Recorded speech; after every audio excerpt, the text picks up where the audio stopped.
Formula Regional European Championship by Alpine is back with the 6th round of the season as we head to the wonderful Paul Ricard circuit of Le Castellet. The captivating battle in France attracted more than 30 competitors, all eager to score points and take wins as we move into the second half of the season. RHGP's Martinius Stenchorn arrives as the championship leader, but now has a thin advantage of just 2 points over Prema Racing's Andrea Kimi Antonelli. With the summer break coming up next, it was a weekend that presented a lot of opportunities for movement in the standings, particularly at the very top. With many of the teams and drivers waving the French flag in the series co-managed by Alpine and ACI Sport, it will be even more important for them to put on a great show at their home race. Well, honestly, for the moment, this is quite a decent weekend, except the fact that we are facing a high temp, but we are close to the sea and we still feel some wind, so which is good. Regarding our performance, that's true that since the start of the season we are struggling compared to what we are used to. So it's a bit hard to accept, but sometimes we have to work as well to come back. And yeah, from the start of the weekend, we are in the positive way. Still some room of improvement, clearly, but it's still good to come back a bit and to be more or less able to fight for the top of group of quali. So yeah, we'll see how it goes for the rest of the weekend. We have of course as well high expectations for tomorrow and quali 2. We'll see. Further demonstrating the affection of the French drivers to this particular venue was the rookie driver Alessandro Giusti of G4 Racing. Giusti secured his maiden pole position in the series, obtaining the amazing feat with a record lap time of a 1 minute 58.968 seconds in the second group on track in qualifying 1. The session started with the Group A drivers, which kicked off in the familiar pattern with long but crucial tyre warming before going for flying laps. With such a challenging layout, it required a few extra laps compared to usual to bring the tyres to the right temperature. Kidal Smale from Monolite Racing was among the first drivers to set a fast time, but surrendered the top spot to Frenchman Victor Bernier from MP Motorsport. RHGP's Tim Tramnitz then went for his hot lap and held provisional pole position for a lengthy period before eventually being beaten on the final lap by Stenchorn. The Norwegian driver set the benchmark for the group with a time of a 1 minute 59.176 seconds, which the Group B drivers would now have to beat. Tramnitz finished second, securing a 1-2 for the RHGP team. Whilst French driver Esteban Masson, representing Santalot Racing, delivered an excellent performance to claim third place. Following closely was his countryman Bernier, who finished the session in fourth place.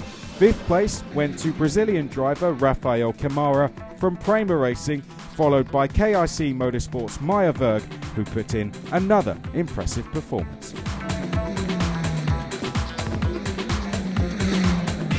As Group B took to the track, it would be Dutch driver Laurens van Hoopen from ART Grand Prix among the early leaders, but was unable to beat the time set by Stenchorn. Then came French driver Alessandro Giusti of G4 Racing, with the rookie driver putting in a fantastic time to take his first pole position, giving us an all-rookie front row of the grid. Second place in Group B went to another French driver in Sami Megatune from MP Motorsport, who put in a spectacular last lap. In third place was Andrea Kimi Antonelli, with Van Hoopen in fourth, followed by Michael Belov to end a brilliant session for G4 Racing.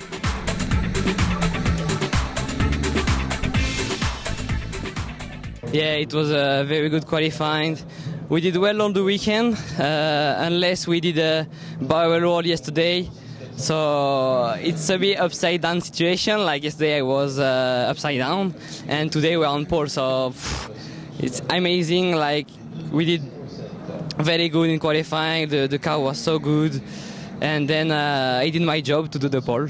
Yeah, for sure. The speed was really good in this qualifying as well. Yeah, the quality the guys was a bit faster, but yeah, P1 in group is still happy with that. Yeah, it's changing the braking points in a few corners a bit, but in the end it's same for everyone, so not a big problem in the end. Yeah, it was a bit colder today, but in the end it was not really a big difference. Just drive most things like normal, and yeah, that's it. Plenty of cars in this scrap as now the green flags do get waved. Here come the lights, third light, fourth light, and the fifth light. And it's pedal to the metal, and it is go, go, go, go, go. It looked like the Martini Stenschel got a good launch with Sami Megatunic getting a better rise indeed. The MP Motorsport now looking to immediately take second place away from the Norwegian. They headed towards turn one. Tim Tramnitz also looking down the inside as well. Megatunic up into second place. Tim Tramnitz also looking to charge as well. The two Tridents also in behind. That's Belinsky, who's trying to make his way through alongside his teammates as well. Nikhil Bora up in the mix, as well as Owen Tangavelu, who's trying to fight his way through too. Victor Bernier has also had a busy start as he tries to marshal off the attacks as well. But Megatunic getting the launch he would have wanted, gets ahead of Martini Stenschel for that second place. And as they all settle down now into their positions, a few drivers now trying a few zealous overtakes, as now we're seeing already. Rafael Camara getting into the mix, a Santalog car running wide as a result as well. It might have been Esteban Masson, I think, taking the escape road there, as they now peel their way down the next straight before starting the second lap here in this race. It's Justy who leads, Megatunic in second. In behind then, you've got Martini Stenschorn there as well, joined by his teammate as well, Tim Tramnitz, who've got a very, very good start as well. And there you see Esteban Masson fighting back immediately now against that of the cars behind him. Of course, he ran a little wide on the escape heading out of turn 15, but recovering against the fight now as Maya Verk comes into close, certainly close contests with Kaz Havercourt as they make their way through now this particular sector. Lorenzo Flusha around the outside as well. Through goes Flusha, outside line, Belinsky in the mix of all this, as is Nikhil Bora as well. There's a car off, two cars off. Really unfortunate there. Here's the actual replay of the moment, and that's in fact Charlie Wirtz, I think, who has gone off further back there. Of course, representing the ART team and coming unstuck in there. Oh, heavy collision. Yes, it Niels Kuhlen.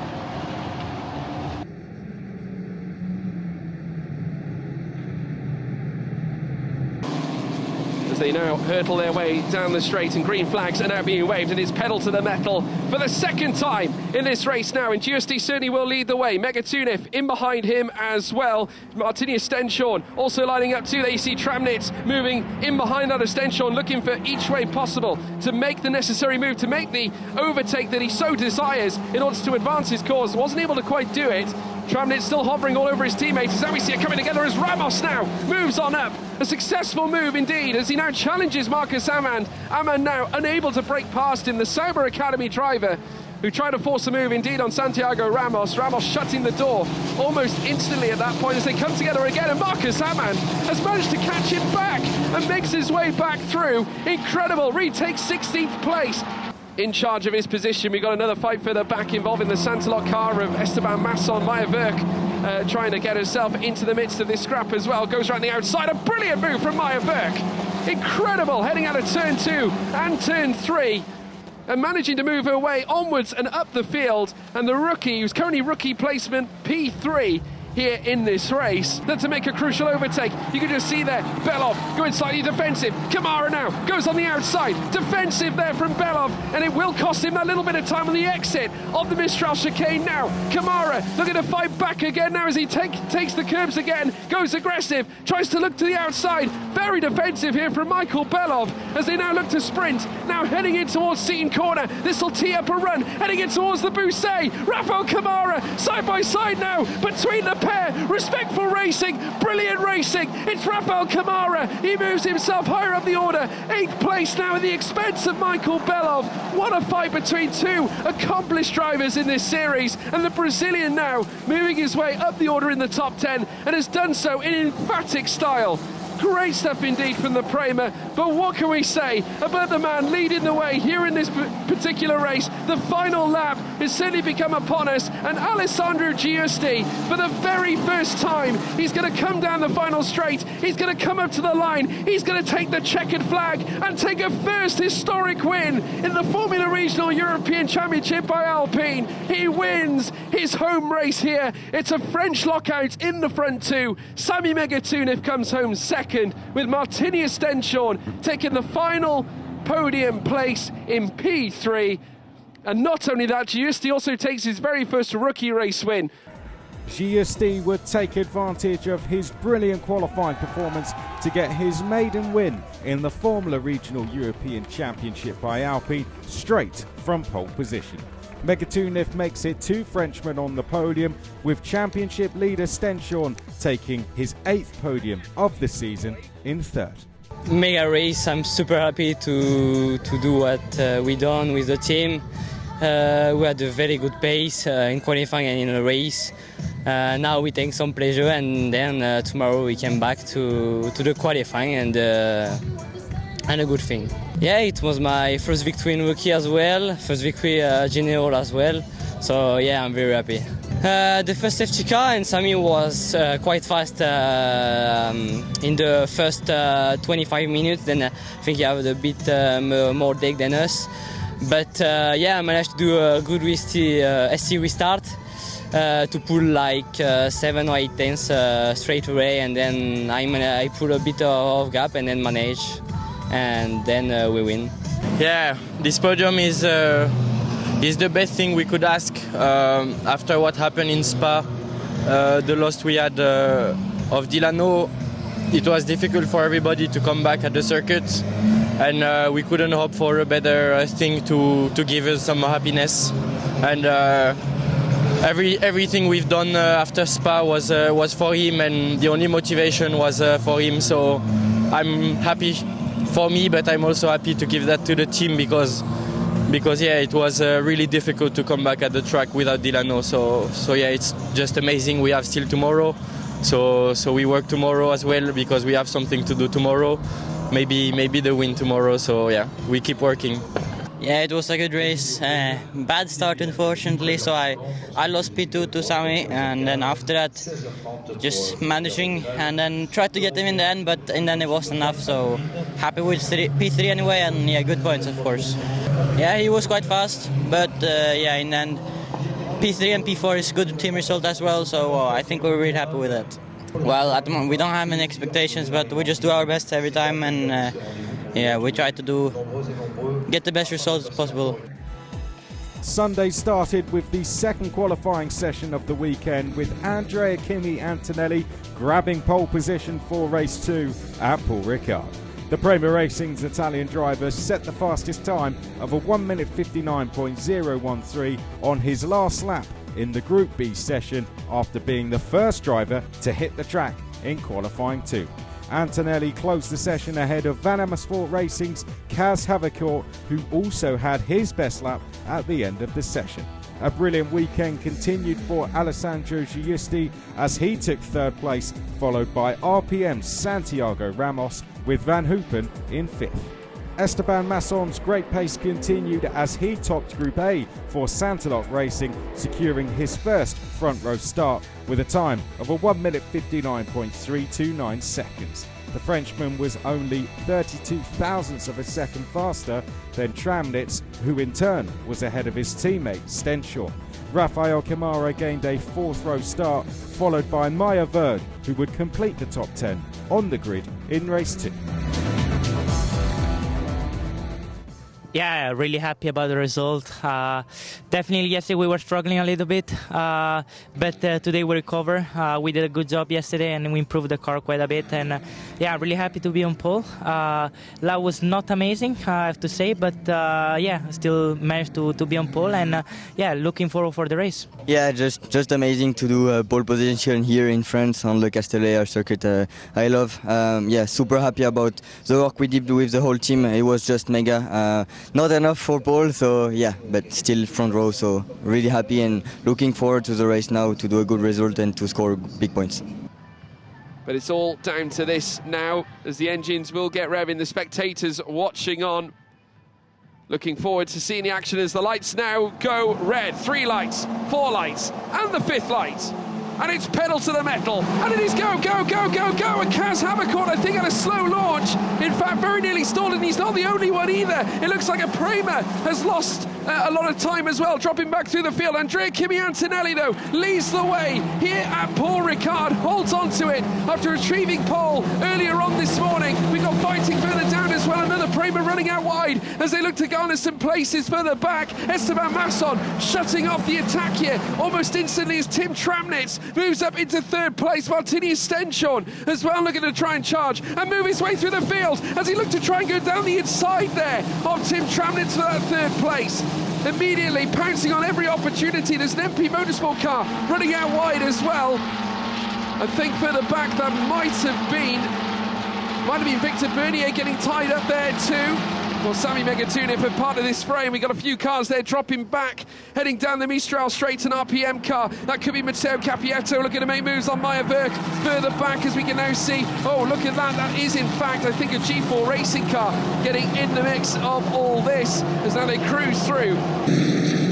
Oh, Lawrence Van Hoopen down the inside, left it late. A huge launch, and it's amazing how they didn't make contact, but bravery, without a doubt, there showing on the face of Lawrence Van Hoopen. And now Joshua Dirksen, who is now going to look to try and challenge back, utilising out to the push to pass. Giusti looking for it too. Oh, they make contact, but they rescue it well. They come together, heading in towards turn 1. Giusti in behind, watching this unfold, as certainly it is Joshua Dirksen who has to escape off the track. And now, as a result, Giusti now battles through. He takes the pair of them here with 13 minutes to go, and Alessandro Giusti moves his way up into 6th place, as now Joshua Dirksen, who seems to have some problems here, perhaps an issue with the suspension, is now fighting the car, as now Maya Verk tries to garner a position of her own. An incredible moment here on this lap.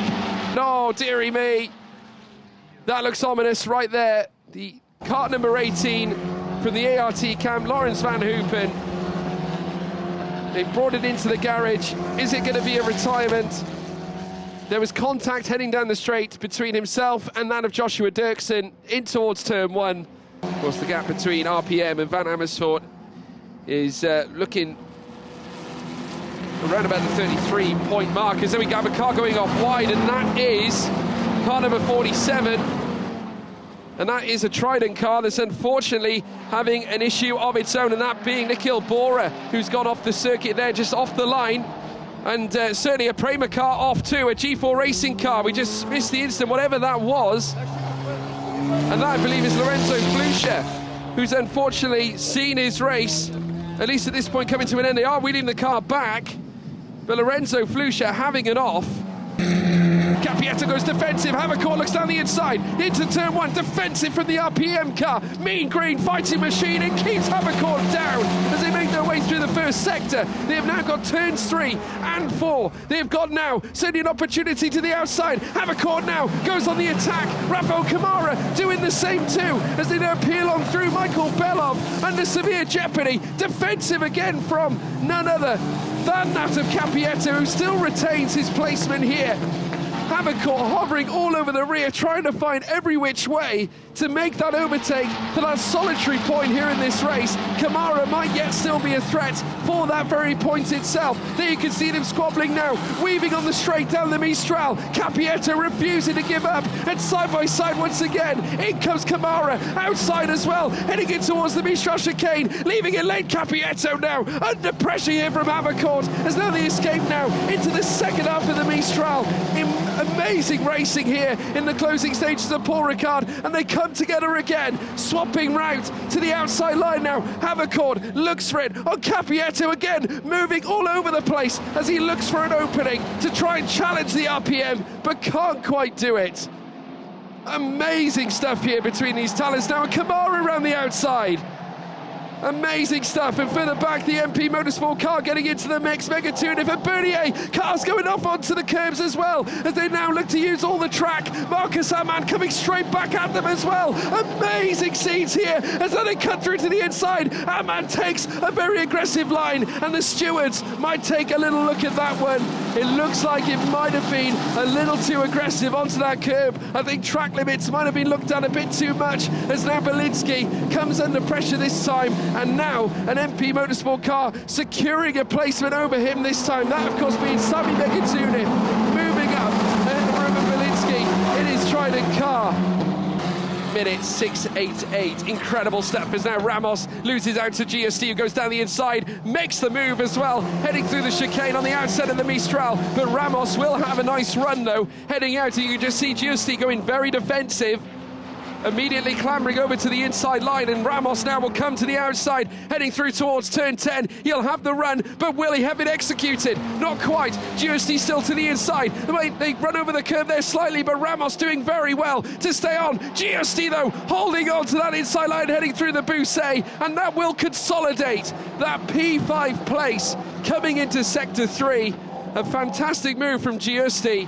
Andrea Kimi Antonelli, though, the highlight figure as he was at Mugello. He's going to come up towards the line. A third race win for Andrea Kimi Antonelli. He wins here at Paul Ricard. It's Esteban Masson. He comes home in second. A first podium to his name this season as well. And to that of Santalok Racing. He will celebrate in style. Tim Tramnitz coming home in third, with Martinius Denshorn in fourth place, and across the line after a stellar defence, keeping back the relentless Kaz Havercourt. It's going to be a solitary point for Matteo Capietto and the RPM Racing team.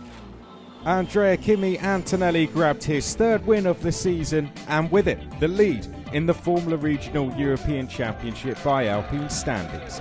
French driver Esteban Masson gained his first career podium and a first for the Santalok Racing team, wrapping up a brilliant weekend for the French drivers. Tramnitz followed in third, who gained great points for RHGP, helping them keep their lead at the top of the team's standings. Yeah, I mean, first of all, thanks to the team, because from where we were yesterday, we did a mega job by all of them. And yeah, I'm really happy. Car was good since this morning. And I think we showed really good pace during the race, really consistent. And yeah, start was good.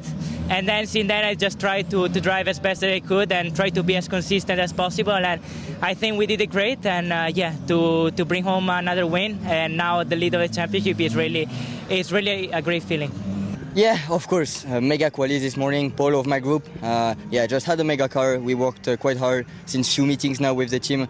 So yeah, just super happy. Start was good. I could maintain second place. Then yeah, I pushed a lot first part of the race. Because compared to yesterday, where I was struggling a bit on the first few laps, lost few positions. So yeah, had a different strategy. Was pushing quite a lot, Kimi, like first part of the race. Then I put a bit of a gap just to manage a bit my tires, to push a bit more at the end, even though it was a bit hard. Team was coming back, so yeah, I had pushed 2 passes left. So yeah, managed the race, defending the 2 last laps, and yeah, got this second place. I mean, just amazing home race, mega work from the whole team. I mean, just superb. I'm so grateful to have this opportunity to race in FRECA. I mean, yeah, first podium for the team, first podium for me, so we are super happy. Yeah, I think yeah, it was pretty close in the end. Of course, a bit disappointed to not be in P2. Podium, though, it's again good points. I think we've been quite consistent, especially here now this weekend. P4 and P3, 2 good results, good points for the championship. I think we just need to find this extra bit in quali next time. Yeah, because in the end the quali is really important, and which showed it again. Really difficult to overtake here. But anyway, good tire management in the race and good pace, especially towards the end, and I'm happy with the weekend. With 187 points now to his name, Antonelli can enjoy the summer break as the new leader in the standings, holding a 6-point advantage over Stenshorn, who drops to second. Tramnitz is third with 146 points, whilst behind the margin between Havocor and Camaro has narrowed to just 1 point in the battle for fourth place.